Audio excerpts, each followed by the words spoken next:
വിവാഹം കഴിഞ്ഞ് ഏതാനും മണിക്കൂറുകൾക്കുള്ളിൽ ഞാൻ എങ്ങനെ പ്രഗ്നന്റ് ആകാനാണ്? നിന്നെ കുറിച്ച് ഓർക്കുമ്പോ തന്നെ എനിക്ക് അറപ്പ് തോന്നുന്നു. നിന്റെ കുട്ടിയുടെ അച്ഛൻ ആരെന്ന് ഇപ്പോഴെങ്കിലും നിനക്കറിയാമോ? ജീവിതത്തിൽ കുറെ പ്രതിസന്ധി ഘട്ടങ്ങൾ തരണം ചെയ്തതാണവൾ. ഇനിയും ഏറെയുണ്ട് അവളുടെ മുൻപിൽ. ഇറങ്ങി പോടി ഇവിടുന്ന്. Get out. എന്റെ 7ാമത്തെ വയസ്സിലാണ് അമ്മ മയൂരി മരിച്ചത്. അധികനാൾ കഴിയും മുൻപ് അച്ഛൻ മാലിനി ആന്റിയെ വിവാഹം കഴിച്ചു. അതിനയാൾ എല്ലാവരോടും പറഞ്ഞ കാരണം മായയ്ക്കൊരമ്മ വേണമെന്നായിരുന്നു. ആദ്യകാലങ്ങളിൽ എന്റെ അമ്മയായി മാലിനി നന്നായി അഭിനയിച്ചിരുന്നു. കുറച്ചുനാൾ കഴിഞ്ഞപ്പോൾ അവരൊരു രണ്ടാനമ്മയെ പോലെ വീടിന്റെ ഭരണം ഏറ്റെടുത്തു. ദിവസങ്ങൾ കടന്നുപോയി. അച്ഛനും അമ്മയ്ക്കും മറ്റൊരു കുഞ്ഞുണ്ടായി, എന്റെ സഹോദരി മൃദുല. പക്ഷെ അവൾ എന്നെ അവളുടെ സഹോദരിയായി കണ്ടിരുന്നില്ല. മാലിനി ആന്റി എന്നെ ഒരുപാട് ഉപദ്രവിക്കുമായിരുന്നു. ഞാൻ മൃദുലയേക്കാൾ സുന്ദരിയാണെന്ന് പറഞ്ഞുകൊണ്ടായിരുന്നു ഉപദ്രവിക്കാറ്. അങ്ങനെ എനിക്ക് 18 വയസ്സായി. പെട്ടെന്നാണ് ഞാൻ എന്റെ ശരീരത്തിലുണ്ടായ പുതിയ മാറ്റങ്ങൾ ശ്രദ്ധിച്ചത്. ഞാൻ നന്നായി തടി വെച്ചു. ശരീരവും മുഖവും ആകെ വൃത്തിയില്ലാതെയായി.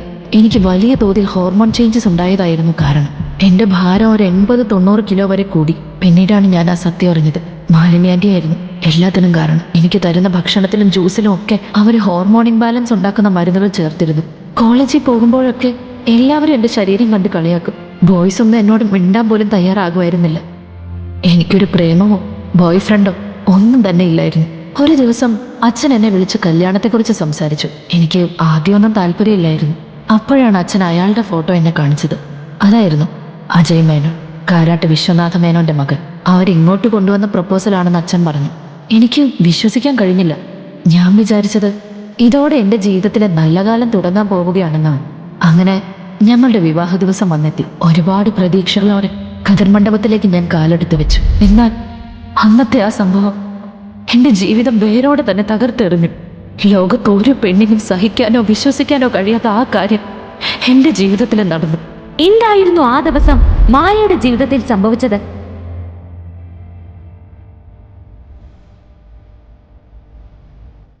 നിങ്ങൾ 4 മാസം ഗർഭിണിയാണ്. പിന്നെ ഈ അവസ്ഥയിൽ അബോർഷൻ ഒരിക്കലും പോസിബിൾ അല്ല. വിവാഹം കഴിഞ്ഞ് ഏതാനും മണിക്കൂറുകൾക്കുള്ളിൽ ഞാൻ എങ്ങനെ പ്രഗ്നന്റ് ആകാനാണ്? അതും 4 മാസം. എന്താണ് എനിക്ക് സംഭവിച്ചതെന്ന് എനിക്ക് തന്നെ മനസ്സിലാകുന്നില്ല. മാസങ്ങൾ കടന്നുപോയി. ഞാൻ പ്രസവിച്ചു. പൂ പോലെയുള്ള 2 ഓമന കുഞ്ഞുങ്ങൾക്ക് ഞാൻ ജന്മം നൽകി. ഒന്നൊരു ആൺകുട്ടിയും മറ്റൊരാൾ പെണ്ണുമായിരുന്നു. എന്നാൽ അന്ന് രാത്രി മറ്റൊരു സംഭവം ഉണ്ടായി. രാത്രിയിൽ മുഖം മൂടി അണിഞ്ഞ ഒരു മനുഷ്യൻ എന്റെ കുഞ്ഞുങ്ങളെ മോഷ്ടിക്കാനായി വന്നു. മക്കളുടെ നിർത്താതെയുള്ള കരച്ചിൽ കേട്ട് ഞാൻ ഞെട്ടി ഉണർന്നപ്പോഴേക്കും അയാൾ എന്റെ മോനെ കൊണ്ടുപോയിരുന്നു. പിന്നീട് പലതും സംഭവിച്ചു. ലണ്ടനിലുള്ള ചിറ്റയുടെ വീട്ടിലേക്ക് ഞാനും മോളും താമസം മാറി. ആരും തന്നെ ഞാൻ എവിടെ പോകുന്നെന്ന് അന്വേഷിച്ചില്ല. ഞങ്ങളുടെ പുതിയൊരു ജീവിതം ലണ്ടനിൽ ആരംഭിച്ചു. എല്ലാ ദിവസവുമുള്ള കഠിനമായ ഹാർഡ് വർക്കും ഡയറ്റും കൊണ്ട് ഞാൻ എൻ്റെ ഭാരം കുറച്ചു. ഏകദേശം 6 വർഷങ്ങൾ കഴിഞ്ഞു. ഇന്നിപ്പോൾ ഞാൻ പഴയ തടിച്ചിമായല്ല, ഞാൻ സ്ലിം ബ്യൂട്ടിയായി. മാത്രമല്ല ഇന്ന് ഞാൻ ലോകമെമ്പാടും അറിയപ്പെടുന്ന ന്യൂറോ സർജൻ ഡോക്ടർ മായ മയൂരിയാണ്. ഒരു മനുഷ്യന് പോലും ഇന്ന് എന്നെ കണ്ടാൽ തിരിച്ചറിയില്ല. പണ്ടത്തെ മായയിൽ നിന്ന് അവൾക്ക് ഒരുപാട് മാറ്റം വന്നു. ഒരു ദിവസം രാത്രി ഒട്ടും പ്രതീക്ഷിക്കാതെ അച്ഛന്റെ ഒരു കോൾ വന്നു. അറ്റൻഡ് ചെയ്യാൻ ആദ്യം ഞാനൊന്ന് മടിച്ചെങ്കിലും ഞാൻ ആ കോൾ എടുത്തു. ഹലോ മായമോളെ, അച്ഛനാണ്. അത് മോളെ മൃദുവിന് കല്യാണപ്രായമായി. അപ്പോ അതിന്റെ കാര്യങ്ങളും തീരുമാനിക്കണം. പിന്നെ മോളുടെയും ശരിയാക്കണ്ടേ. മോളൊന്ന് നാട്ടിലേക്ക് വരുമോ? പിന്നെ നിന്നെ പിക്ക് ചെയ്യാൻ അജയ് എയർപോർട്ടിലുണ്ടാകും. എല്ലാം കേട്ട് മായയൊന്ന് ദീർഘശ്വാസം എടുത്തു.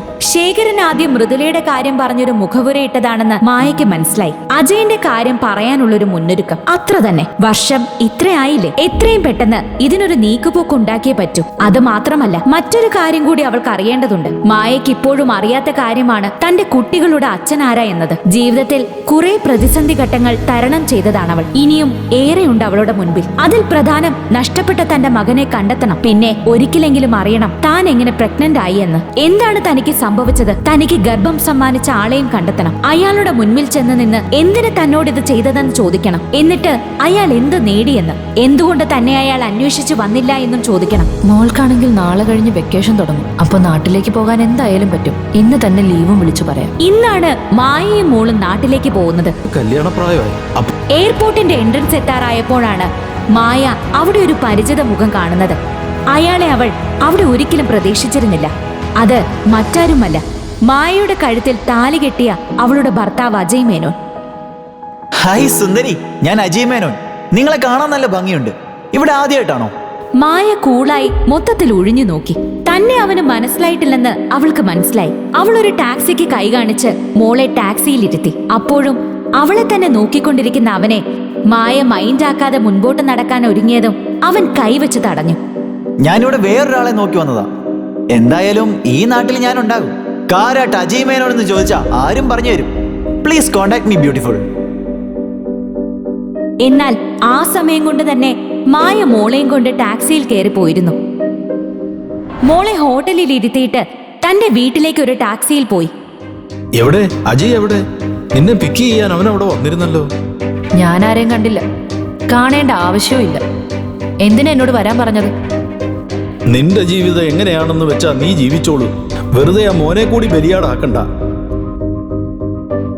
നിങ്ങൾ തമ്മിൽ ഒരുമിച്ച് ജീവിച്ചിട്ടില്ലെന്നും നിനക്ക് മറ്റൊരാളിൽ ജനിച്ച കുട്ടിയുണ്ടെന്നും പറഞ്ഞ് അജയ് ഡിവോഴ്സ് ഫയൽ ചെയ്തിരുന്നു. അതുകൊണ്ട് ഡിവോഴ്സ് കിട്ടാൻ എളുപ്പമായിരുന്നു. പക്ഷേ നിന്റെ ഒരു സൈൻ കൂടി വേണം. അത് കിട്ടിയാൽ ആ പേപ്പർ സബ്മിറ്റ് ചെയ്താൽ തീർന്നു. മായ ഉടനെ തന്നെ ആ പേപ്പർ വാങ്ങി സൈൻ ചെയ്തു കൊടുത്തു. ഞങ്ങൾക്ക് മോളുടെ ഒരു സഹായം കൂടി വേണം.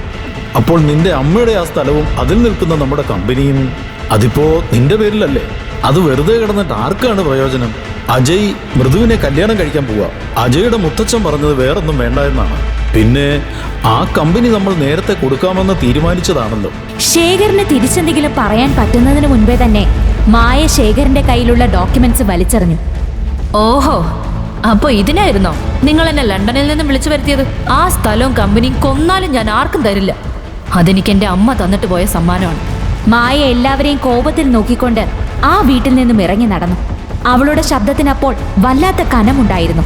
പക്ഷേ കണ്ണുകൾ നിറഞ്ഞൊഴുകുകയായിരുന്നു. നിന്റെ കുട്ടിയുടെ അച്ഛൻ ആരെന്ന് ഇപ്പോഴെങ്കിലും നിനക്കറിയാമോ? ആ ചോദ്യം വീണ്ടും വീണ്ടും അവളുടെ ചെവിയിൽ മുഴങ്ങിക്കേട്ടു. വണ്ടിയിലിരിക്കുമ്പോഴെല്ലാം അവൾ തന്റെ മകനെ എങ്ങനെ കണ്ടുപിടിക്കാമെന്നാണ് ചിന്തിച്ചിരുന്നത്. എന്റെ മോനെ ഒന്ന് കണ്ടുപിടിക്കാൻ ഒരു വഴിയില്ലല്ലോ ദൈവമേ. മോനെ കണ്ടെത്തിയിരിക്കണം. മായ മനസ്സിൽ ഉറച്ച തീരുമാനങ്ങൾ എടുത്തു. ടാക്സി ഹോട്ടലിൽ എത്തിയതും ടാക്സിക്കാരന് പൈസ കൊടുത്ത് മായ ഹോട്ടലിനുള്ളിലേക്ക് ചെന്നു. തിരിച്ച് റൂമിലെത്തിയപ്പോഴാണ് അവൾ തന്റെ ക്ലാസ്മേറ്റ് പങ്കജിനെ കുറിച്ച് ഓർത്തത്. പങ്കജ് ഇന്ന് സിറ്റിയിലെ ഫേമസ് പോലീസ് ഓഫീസറാണ്. മായ ഉടനെ തന്നെ പങ്കജിന്റെ നമ്പർ ഡയൽ ചെയ്തു. മായ അവനെ വിടാനുള്ള ഉദ്ദേശമില്ലായിരുന്നു. അന്ന് അജയുടെ വൈഫ് 4 മാസം ഗർഭിണിയായിരുന്നില്ലേ? എടോ, ഇതൊക്കെ തനിക്ക് എങ്ങനെ അറിയാം? അജയ് അല്ലേ അന്ന് എന്നോട് പറഞ്ഞത് താൻ വലിയ ഫേമസ് കാരാട്ട് ഫാമിലിയിലാണെന്ന്. അപ്പൊ പിന്നെ ഇതൊക്കെ ആർക്കാ അറിയാത്തത്? യെസ്, എന്റെ മാരേജ് ഓൾറെഡി കഴിഞ്ഞതാ. അതൊരു ഫോഴ്സ് മാരേജ് ആയിരുന്നു. വീട്ടുകാരുടെ നിർബന്ധത്തിൽ ഞാനൊരു പെൺകുട്ടിയെ വിവാഹം കഴിച്ചു. അവളാണെങ്കിൽ എന്റെ ഭാര്യ സങ്കല്പത്തിലെ പെണ്ണേ ആയിരുന്നില്ല. മാത്രമല്ല അവൾ എന്നെ വഞ്ചിച്ചു. വിവാഹ ദിവസം സ്വന്തം ഭാര്യ പ്രഗ്നന്റ് ആണെന്ന് അറിഞ്ഞാ എങ്ങനെ ഉണ്ടാവും? അത്രേ ഉള്ളൂ. ഓഹോ, അത്രേ ഉള്ളൂ? അത്രമാത്രം? അപ്പൊ അവളുടെ മകനോ? മായയ്ക്ക് ദേഷ്യം വന്നെങ്കിലും അവൾ സഹിച്ചു പിടിച്ചു. ശരി, അജയ്ക്ക് എന്നെ വിശ്വാസമില്ലെങ്കിൽ ഒന്നും പറയണ്ട.